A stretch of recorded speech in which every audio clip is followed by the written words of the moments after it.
A great question I got asked about training for master cyclists in the off season. Well, there's two great questions. First off is someone said, like, shouldn't we have an off season for master cyclists? Now, I've gone into this in much greater depth in the YouTube video, but ultimately what I'm saying is, for the most part, most master cyclists don't do a lot of intensity over the summer.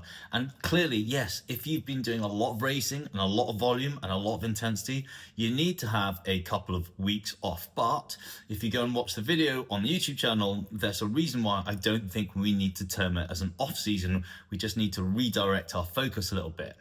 Which rolls me around nicely to a question that someone asked, saying, if I do a Vo2 block, can I do a Vo2 tough session 1 week and then the next week do threshold and the week after that do Vo2 and so and so on, so on? And I said, look, you can, but you are blunting the adaptation that you're looking for with your training. Will it make you fitter?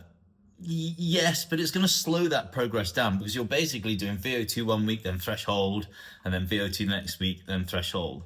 And ultimately, what you really want to do with a block of training is think, right, let's really dial in on this, focus, and get as much adaptation from that training stress as possible.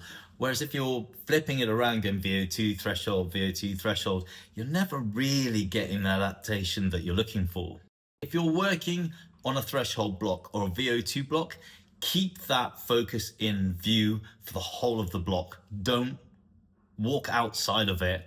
This is what happens for most people, because they get bored and they start doing things that make them a bit more interested, let's say, and it doesn't work. That's why they don't get where they want to get to. They have to stay focused. Just like everything else in life, if you want something, you have to really, really focus and dial deep into. Make sense? If it does, hit me a like and a follow.